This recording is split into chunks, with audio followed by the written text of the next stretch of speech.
The small map on the right gives you a little bit of an idea as to where this is. It's right smack dab in the heart of our nation's capital, with the U.S. Capitol building up to the north and west about 2 miles based on the location for that screen. Peter Ducey is on scene. Peter, what do you see? How close are you?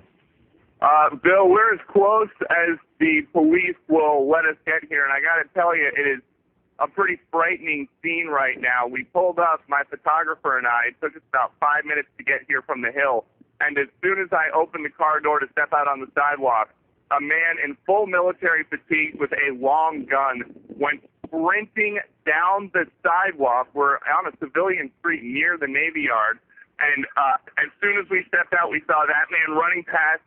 He was going somewhere in a hurry, and he disappeared behind some police line. We've got a coordinated response with officers from D.C. Metro. We've seen armored personnel carriers. We've seen multiple ambulances, although at this point we're told one injury confirmed. And again, we're as close as they'll let us get to that right now. But it is pretty chaotic here. There is as far as we can see, along the road to the Navy Yard, there are at least, I would say, close to a dozen fire trucks. They've all got the lights on. Again, we're trying to move our car. There are horns honking, sirens blaring, and guys, officers are driving as fast as they can. And right now, as we move the car, there's a man in full fatigue with a helmet. He's running with a long gun, and it looks like he's got his finger pretty close to the trigger, Bill. Peter, the U.S. Marshal. Yeah, the report we're getting is this started at 8:20 Eastern Time, which would have been about 50 minutes ago. Do you get a sense of how busy that area is on a Monday morning between 8 and 9 a.m.?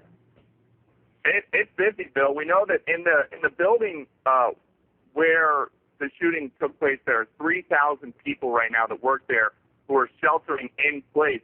But if it did start 50 minutes ago, which is what all the reports we have received are, they certainly do not have a full handle on the situation right now because, again, it is frantic right now. It is. Things are frantic. People are running full steam in many different directions. It's not a situation like you see in a lot of breaking news things where everyone is running in one direction. People are running all over the place, and right now in the distance, I'm looking at what appears to be some kind of an armored, I can't tell which agency it's with, but it is an all-black armored vehicle that's being escorted by probably a half a dozen police cars. And again, now it is in place near where the most action seems to be with fire trucks and ambulances and police cars. But this is something that you do not like to see, rush hour on a Monday morning, men in full fatigue with long guns running down a civilian street. And again, I've seen one running up the street one way and one running the other way. So whatever is happening right now, this is an active situation. Understood. And Peter, we're looking at a parking lot in the near ground, and there are cars there, several of them, and there's a large red brick building in the background. Right. Is that your view too? Yes, I'm standing in the back corner of that parking lot, and again, we're seeing it's almost like you would see with a presidential motorcade with a lot of men on motorcycles with the sirens going, except they are going fast, and they are trying to get us back as far away as they can. But as every minute, we're seeing multiple different agencies responding. They've all got the sirens on. Everybody that you can think of is here. And now, in the back corner, there are a lot of bystanders coming here, including some in military uniform, people who would work here at the Navy Yard, and they want to know what's going on. But whatever it is, this is tense. It is pretty chaotic right now, Bill. Washington Post now reporting 3 to possibly 4 victims involved in this. I want to bring in Ed Ziegler, who is on the phone with us. He is Director of Public Affairs for the Navy Yard. Obviously, Ed, a very frightening and intense morning for all of you. Yes, it has been. Tell me a little bit about what you know, sir. Well, this morning we received reports of the shots fired in Building 197, as you reported. The Navy District Washington Police and the D.C. Metro Police responded. As you know, this is an ongoing developing situation, so just be careful with any reports that you get because, a lot of this can change as time goes on. So. Understood. Tell me about Building 197. Who works in that building? Building 197 is the home of the Naval Sea Systems Command. I heard you talking about the height of the building. It's about 4 stories high. Okay. There's about 3,000 folks that work there. What time would most people be arriving at work in that building on a normal day? Typically between 6 and 9 o'clock. Okay. And we believe that this started about an hour ago, about 8:20 in the morning, or 8:02, somewhere in that area. Right. In terms of the number of people injured, can you confirm at least what you know right now? I can confirm that there have been multiple reports of wounded individuals and multiple fatalities. However, like I said, the situation is developing, and it's hard to really nail down what the numbers are at this point. So you can confirm that there have been multiple injuries and multiple fatalities. You feel confident in that at this point? Yes, ma'am. What about the shooter? Any indication of whether or not the shooter is still on the loose? It appears from the action that we're seeing outside the building that that's the case. Yeah, I have no reports that the shooter has been apprehended, so this is an ongoing situation. Any reports of the shooter, what this person looks like, whether or not they're in uniform, any reports from people inside the building on cell phones, anything of that nature? We just have a few preliminary reports, nothing that I want to release on that right now. All right. Ed, thank you very much. Obviously, this is a tough morning for all of you, and we're hearing from so many viewers and people who are watching this. Our hearts go out to everybody who is involved in working at this Navy Yard. Ed, stay with us for just a moment. Yeah, I didn't hear your last answer, Ed. We were told 30 minutes ago that they were looking for a man. Can you go that far? I believe the initial description was for a male. Yes. And that's everything you know? White, black, Hispanic? Right. Was he a member of the U.S. Navy or not? I don't have any information on that right now.